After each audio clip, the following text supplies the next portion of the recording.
నమస్తే. BRS party అధినేత కేసీఆర్ కల్వకుంట్ల చంద్రశేఖర్ రావు తెలంగాణలో ఒక సర్వే చేయించుకున్నాడు. లేటెస్ట్ గా ఒక సర్వే. ఎందుకంటే 27వ తారీఖున తెలంగాణలో ఒక అతి భారీ బహిరంగ సభని పార్టీ నిర్వహించబోతా ఉన్నది. కేసీఆర్ ఆ సభకి హాజరు కాబోతా ఉన్నాడు.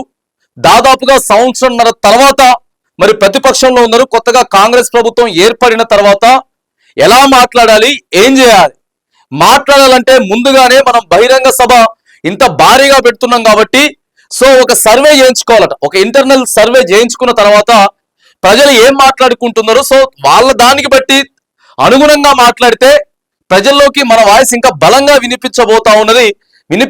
వింటారు ప్రజలు కూడా, వినే అవకాశం ఉంటుందని చెప్పి సో ఒక సర్వే అయితే చేయించుకుందరు అని చెప్పి కొంత సోషల్ మీడియాలో చర్చ జరుగుతూ ఉన్నది. బీఆర్ఎస్ పార్టీ సోషల్ మీడియాలో సో చర్చ జరుగుతూ ఉన్నది. ప్రధానంగా మంత్రులు 12 మంది మంత్రులు, ఆ తర్వాత కాంగ్రెస్ పార్టీకి ఉన్నటువంటి దాదాపుగా 75 మంది ఎమ్మెల్యేల ప్రవర్తన ఎట్లున్నది, నియోజకవర్గాలలో ప్రజలు దేని గురించి ఏం మాట్లాడుకుంటా ఉన్నారు, సో ప్రతిపక్షం గురించి ఏం మాట్లాడుకుంటా ఉన్నారు, తర్వాత అధికార పార్టీ గురించి ఏం మాట్లాడుకుంటా ఉన్నారు, ముఖ్యమంత్రి గురించి ఏం మాట్లాడుకుంటా ఉన్నారు, పథకాల గురించి ఏం మాట్లాడుకుంటా ఉన్నారు, రైతు బంధు గురించి ఏం మాట్లాడుకుంటా ఉన్నారు, సో ఆడపిల్లలు ఏం మాట్లాడుకుంటా ఉన్నారు, మహిళలు ఏం మాట్లాడుకుంటా ఉన్నారు, ఇట్లా ప్రతి అంశం మీద కూడా కొంత సర్వే చేపించుకున్నారు ఇంటర్నల్ గా. దాంట్లో ఒక ఆసక్తికరమైనటువంటి విషయాలైతే మరి కేసీఆర్ దగ్గరికి వెళ్ళినాయి. వాటన్నిటిని గురించి కూడా 27వ తారీఖు బహిరంగ సభలో మాట్లాడబోతా ఉన్నాడు అనేది సో కొంత వినపడుతున్నటువంటి చర్చ. ప్రధానంగా చూసుకున్నట్లయితే 75 నియోజకవర్గాల్లో కేవలం ఒక 30 మంది ఎమ్మెల్యేలు మాత్రమే ప్లస్ గా ఉన్నారు. ఆ తర్వాత చూసుకున్నట్లయితే 45 మంది ఎమ్మెల్యేలకి కొంత నెగిటివ్ గానే ఉన్నది, అధికార పార్టీలో ఉన్నటువంటి ఎమ్మెల్యేలు. ఆ తర్వాత 10 నియోజకవర్గాలు ఎవరెవరైతే ఎమ్మెల్యేలు పార్టీ మారినరో సో ఆ 10 నియోజకవర్గాల్లో మాత్రానికి ఖచ్చితంగా వీళ్ళు పార్టీ మారింది కాబట్టి సో వీళ్ళని ఒప్పుకునేది లేదు. ఖచ్చితంగా అక్కడ మళ్ళీ పోటీ వస్తే మాత్రానికి బీఆర్ఎస్ నే గెలిపించాలనుకుంటా ఉన్నారు.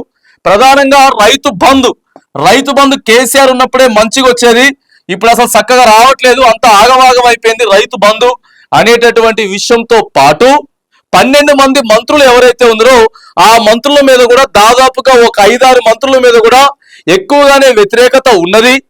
సో కేసీఆర్ అయితేనే కావాలని అనుకుంటా ఉన్నారు. స్థానిక సంస్థలు ఎన్నికలు వస్తే మాత్రానికి ఇట్లా కొన్ని ఇంటర్నల్ విషయాలు ఏవైతే ఉన్నాయో ఆ విషయాలన్నిటిని కూడా మరి ఒక రిపోర్ట్ అయితే కేసీఆర్ దగ్గరకు వచ్చింది. రాబోయేటటువంటి 27వ తారీఖు సభలో మాత్రానికి వీటన్నిటిని అస్త్రంగా చేసుకొని మరి ప్రజలంతా కూడా మరి నేను అభ్యర్థించినా నేను చెప్తే వినలేదు, చూడండి ఇప్పుడు ఏమైపోతా ఉన్నదో, యూనివర్సిటీ భూములు లాక్కుంటా ఉన్నారు, హైడ్రా పేరుతోటి ఇవంతా కూడా మరి రిటర్న్ తీసుకుంటా ఉన్నారు. ఇప్పటికే ఎమ్మెల్యేల మీద చాలా వ్యతిరేకమైనటువంటి మాటలు వస్తా ఉన్నాయి. వీళ్ళకి పాలన చేత కాదు, నేను ఆల్రెడీ చెప్పిన తర్వాత కూడా సో అయిందిలే కానీ రాబోయేటటువంటి రోజులలో బీఆర్ఎస్ ఇంకా బలంగా ప్రజల కోసం పనిచేస్తుంది.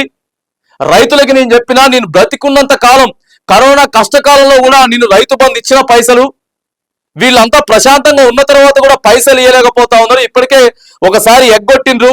నేనున్నప్పుడు 24 గంటల కరెంట్ వచ్చింది, నేనున్నప్పుడు మరి 24 గంటలు నీళ్ళు వచ్చినాయి, మిషన్ భగీరథ నీళ్ళు ఇచ్చినాం. సో ఇట్లా అనేకమైనటువంటి విషయాలు ఏవైతే ఉన్నాయో వాటన్నిటిని కూడా ఇప్పుడు కేసీఆర్ దీనితో పాటు కొన్ని విషయాలలో మనం ఫెయిల్ అయినాం, వాటిని కూడా సవరించుకొని ముందుకు వెళ్తాం అనేటటువంటి విషయాన్ని కూడా ప్రజల్లోకి మరి లోతుగా కేసీఆర్ తీసుకెళ్లబోతా ఉన్నారు అనేది బీఆర్ఎస్ పార్టీ వర్గాల నుంచి అయితే ఆ చర్చ అయితే నడుస్తా ఉన్నది.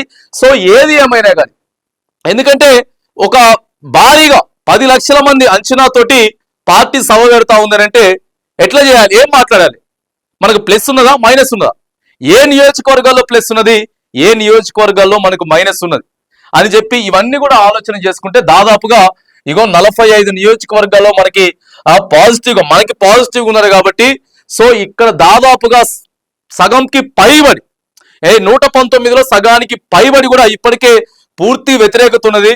ప్రభుత్వాన్ని నడిపించలేకపోతా ఉన్నారు, కేసీఆర్ కావాలని చెప్పి కోరుకుంటా ఉన్నారు ప్రజలంతా అని చెప్పి మరి ఒక సర్వే అయితే చేర్చుకుని మనకు పాజిటివ్ గానే ఉన్నది. దాదాపుగా మనకంతా కూడా పాజిటివ్ గానే ఉన్నది. మన దగ్గర నుంచి మారినటువంటి ఎమ్మెల్యేలు ఎవరైతే ఉన్నారో సో ఆ 10 మంది ఎమ్మెల్యేలు దాదాపుగా ఇప్పుడు 39 మందిలో 10 మంది పోయారు. 10 మంది పోతే 29 మందే ఉన్నారు. 29 మంది ఎమ్మెల్యేలు. ఆ తర్వాత ఇక్కడ వ్యతిరేకంగా ఉన్నటువంటి ఈ యొక్క 6 దాదాపుగా చూసుకున్నట్లయితే ఒక 14, తర్వాత 74 మంది ఎమ్మెల్యేలు నియోజకవర్గాలు మనకి ప్లస్ గానే ఉన్నాయి. అవసరమైతే అందులో ఉన్నటువంటి నాయకులు కూడా, కాంగ్రెస్ పార్టీలో ఉన్నటువంటి కొందరు అసంతృప్తులు కూడా మరి బీఆర్ఎస్ లోకే రాబోతా ఉన్నాయి. సరే, కేసీఆర్ సమక్షంలోకే రాబోతా ఉన్నాయి. ఖచ్చితంగా మళ్ళీ కేసీఆర్ కి, బీఆర్ఎస్ పార్టీకి ప్రజలంతా కూడా మరి మద్దతు పలుకుతా ఉన్నారు అనేటటువంటి ఒక సమాచారం అయితే కేసీఆర్ అయితే తీసుకున్నాడు. కాబట్టి రెట్టింపు ఉత్సాహంతో అయితే ఈ సభ నిర్వహించాలి. ఈ సభ నిర్వహించి ప్రజలకు ఒక మంచి మెసేజ్ పంపించాలి అనేది మాత్రానికి మరి కేసీఆర్ అయితే ప్రతిదీ కూడా మరి రూపకల్పన చేసుకుంటున్నట్టయితే బీఆర్ఎస్ పార్టీ వర్గాల నుంచి అయితే సమాచారం అందుతా ఉంది. మరి చూడాల, మరి ఇప్పుడు ఆయన చేయించుకున్నటువంటి సర్వే ప్రకారం ఆ ఇంటర్నల్ ఏదైతే ఉందో ఆ పార్టీ వర్గాలు చెప్తున్నట్లు నిజంగానే మరి ఆదరించబోతా ఉన్నారా? సో ఇట్లనే కేసీఆర్ మాట్లాడబోతా ఉన్నాడా?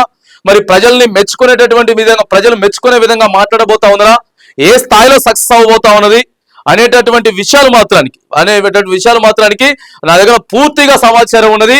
మొత్తం ఫెయిల్ అయిపోయిండ్రు అనేది మాత్రానికి కేసీఆర్ అయితే క్లియర్ గా చెప్పబోతా ఉన్నాడు. ప్రజలకు మాత్రానికి ఒక మెసేజ్ ఇవ్వబోతా ఉన్నాడు. మరి ఏం జరగబోతోంది? ప్రజలు నిజంగానే ఆ స్థాయిలో వస్తారా? అనుకున్నటువంటి స్థాయిలో వస్తారా? మరి కేసీఆర్ మాత్రానికి ఖచ్చితంగా ఇవే మాట్లాడతాడు. మాట్లాడిన తర్వాత ప్రజలు ఏ విధంగా మరి ఆదరించబోతా ఉన్నారు ఏంటి అనేది. సో 27వ తారీఖున మాత్రానికి జరిగేటటువంటి రజతోత్సవ కార్యక్రమంలో, రజతోత్సవ బీఆర్ఎస్ భారీ బహిరంగ సభలో మాత్రానికి సో ఒక క్లారిటీ అయితే మనకి తెలుస్తుంది.